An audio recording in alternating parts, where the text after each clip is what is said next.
Assalamualaikum warahmatullahi wabarakatuh. Kita jumpa kembali untuk membahas lanjutan terkait dengan komplikasi kehamilan pada trimester pertama.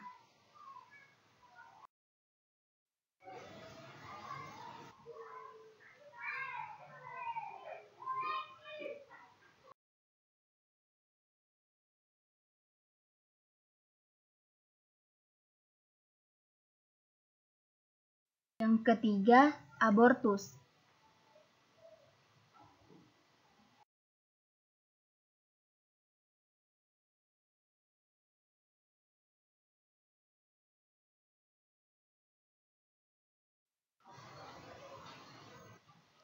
Pengertian abortus.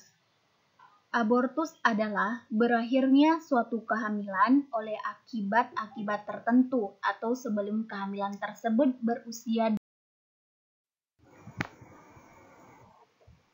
Etiologi abortus. Beberapa faktor yang dapat menyebabkan abortus antara lain: pertama, faktor janin. Faktor janin penyebab keguguran adalah kelainan genetik, dan ini terjadi pada 50% sampai 60% kasus keguguran. Faktor kelainan yang paling sering dijumpai pada abortus adalah gangguan pertumbuhan zigot, embrio, janin, atau plasenta. Kedua, faktor ibu. Faktor ibu biasanya di sini berupa kelainan endokrin atau hormonal, misalnya kekurangan tiroid, kencing manis, juga dapat berupa faktor kekebalan atau imunologi. Misalnya, ibu menderita penyakit lupus dan lain sebagainya, kemudian adanya kelemahan otot leher rahim dan kelainan bentuk rahim yang dapat menyebabkan terjadinya abortus. Ketiga, faktor dari ayah atau bapak. Adanya kelainan kromosom dan infeksi sperma diduga dapat menyebabkan terjadinya abortus. Yang keempat, faktor genetik. Sekitar 5% abortus terjadi karena faktor genetik. Paling sering ditemukannya kromosom trisomi dengan trisomi 16. Penyebab yang paling sering menimbulkan abortus spontan adalah abnormalitas kromosom pada janin. Selanjutnya, yang keenam yaitu pemeriksaan USG. Pemeriksaan yang dapat dianjurkan kepada pasien ini adalah pemeriksaan USG dan HSG. Dari pemeriksaan USG sekaligus juga dapat mengetahui adanya suatu mioma terutama jenis submukosa. Mioma submukosa merupakan salah satu faktor mekanik yang dapat mengganggu implantasi hasil konsepsi. Jika terbukti adanya mioma pada pasien ini, maka perlu dieksplorasi lebih jauh mengenai keluhan dan harus dipastikan apakah mioma ini berhubungan langsung dengan adanya gangguan pada pasien. Hal ini penting karena mioma yang mengganggu mutlak akan dilakukan operasi. Yang ketujuh, faktor endokrin. Faktor endokrin ini berpotensi menyebabkan aborsi pada sekitar 10-20% kasus. Adanya infusiensi fase luteal atau fungsi korpus luteum yang abnormal dengan tidak cukupnya produksi progesteron yang dapat menyebabkan terjadinya keguguran atau abortus. Yang kedelapan, faktor imunologi.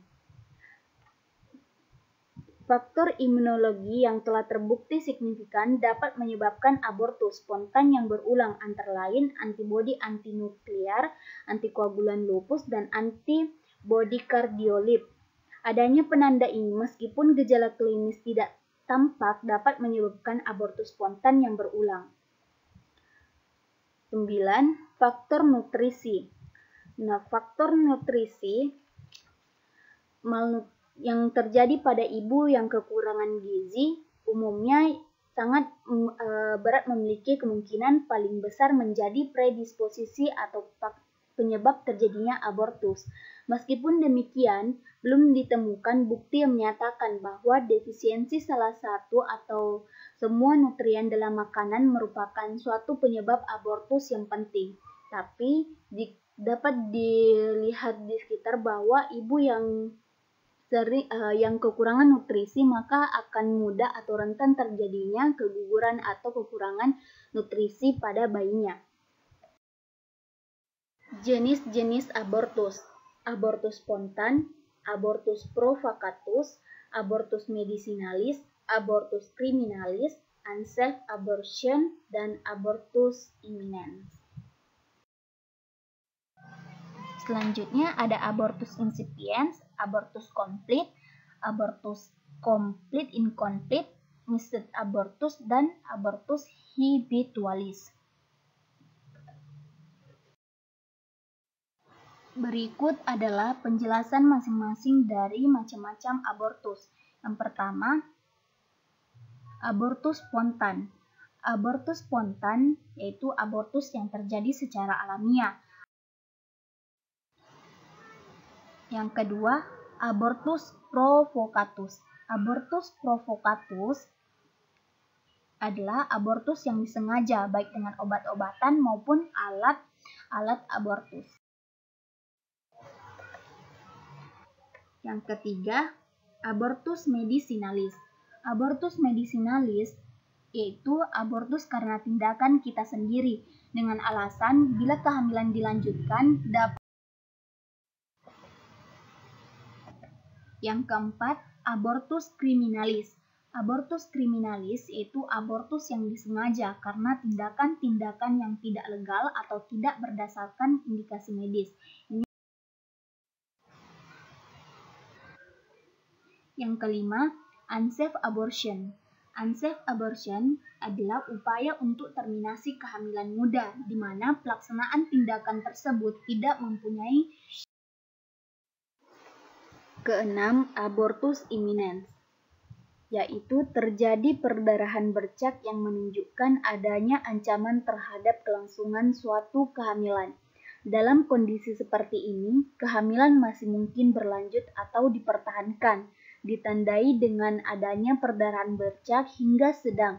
Serviks masih tertutup karena pada saat pemeriksaan dalam belum ada pembukaan. Uterus sesuai usia gestasi, adanya kram perut bawah, nyeri memilin karena kontraksi yang tidak ada atau sedikit sekali, tidak ditemukan adanya kelainan pada serviks.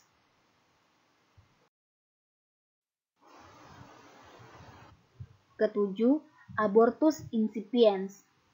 Abortus incipiens yaitu terjadi perdarahan ringan hingga sedang pada kehamilan muda, di mana hasil konsepsi masih berada dalam kapum uteri. Kondisi ini menunjukkan proses abortus sedang berlangsung dan akan berlanjut menjadi abortus incomplete atau komplit dengan tanda-tanda perdarahan sedang hingga banyak. Kadang-kadang keluar gumpulan darah, serviks terbuka, uterus sesuai dengan masa kehamilan, adanya kram nyeri perut bawah karena kontraksi rahim yang kuat. Akibat kontraksi uterus terjadi pembukaan, belum terjadi ekspulsi hasil konsepsi.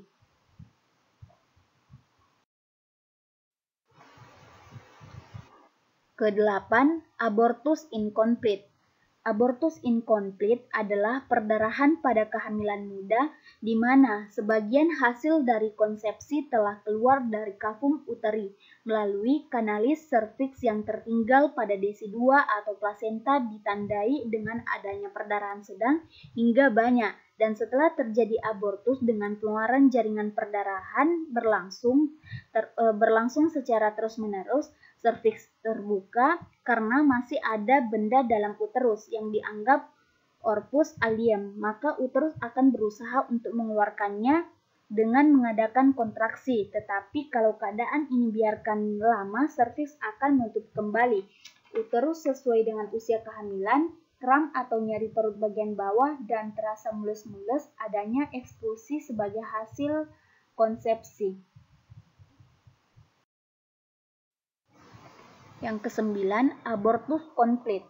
Abortus komplit yakni perdarahan pada kehamilan muda yang dimana seluruh dari hasil konsepsi telah dikeluarkan dari kafum uteri, ditandai dengan perdarahan bercak hingga sedang, serviks tertutup atau terbuka, uterus lebih kecil dari usia gestasi, sedikit atau tanpa nyeri perut bawah dari riwayat hasil konsepsi, sedikit atau tanpa nyeri perut bawah.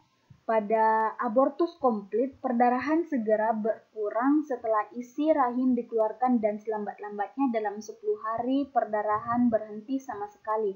Karena dalam masa ini luka rahim telah sembuh dan epidilisasi telah selesai, dan jika dalam 10 hari setelah abortus masih ada perdarahan juga, maka abortus inkomplit atau edemotrosis post-abortum harus dipikirkan atau dilakukan tindakan lebih lanjut.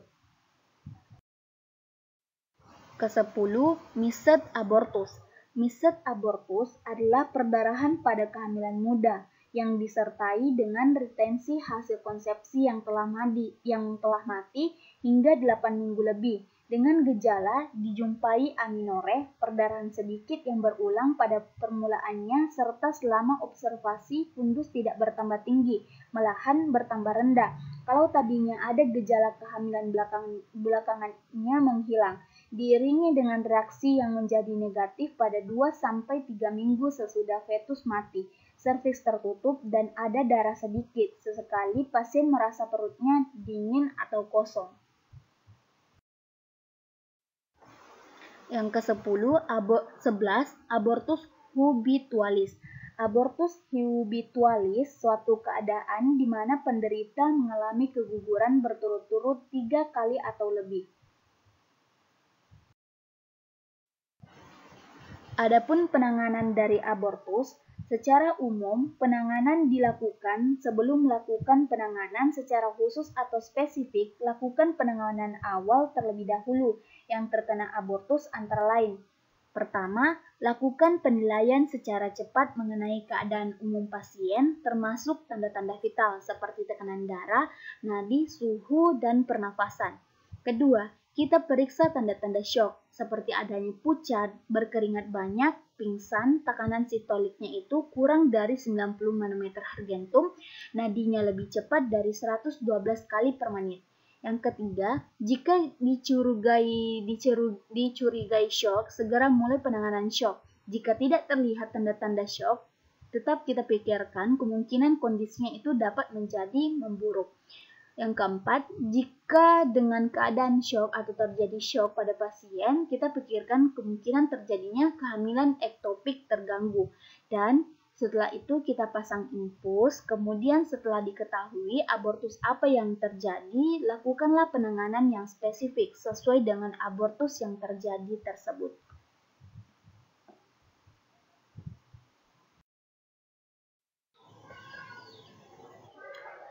Komplikasi yang berbahaya pada abortus: terjadinya perdarahan, terjadinya perforasi, infeksi, dan syok. Yang keempat, kehamilan ektopik terganggu.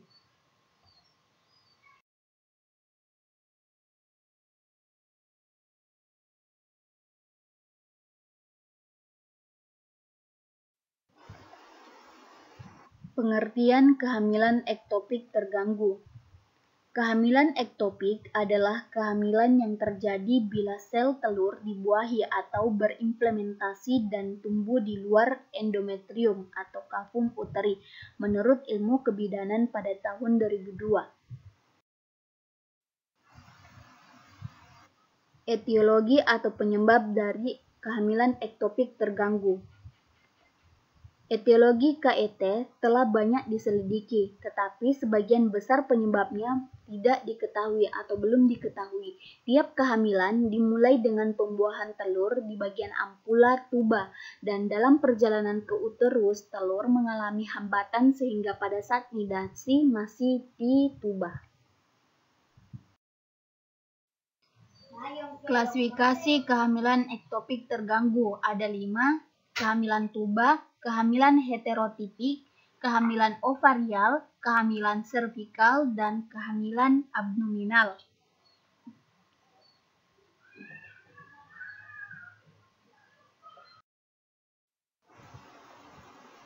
Gambaran klinik kehamilan ektopik terganggu. KET biasanya baru memberikan gejala-gejala yang jelas dan khas kalau sudah terganggu, dan kehamilan ektopik yang masih utuh, gejala-gejalanya sama dengan kehamilan intrauterin.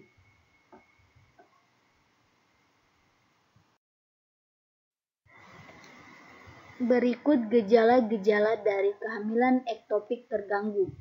Pada wanita yang mengalami KET, gejala yang terlihat menyerupai apendisitis dengan gejala antara lain seperti nyeri perut bagian bawah, aminore, perdarahan pervaginam, shock karena hipovolemi, pembesaran uterus, tumor dalam rongga panggul, dan perubahan darah.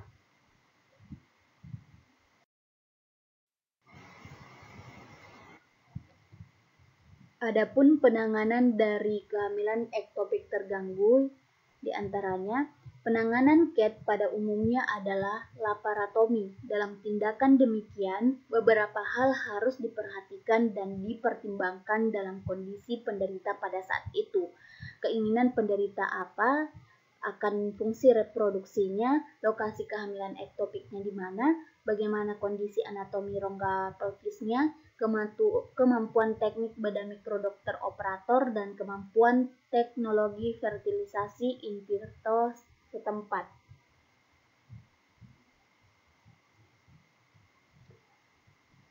Hasil pertimbangan ini menentukan apakah perlu dilakukan pada kehamilan tuba atau dapat dilakukan pembedahan konservatif, dalam arti hanya dilakukan pembedahan pada bagian tuba.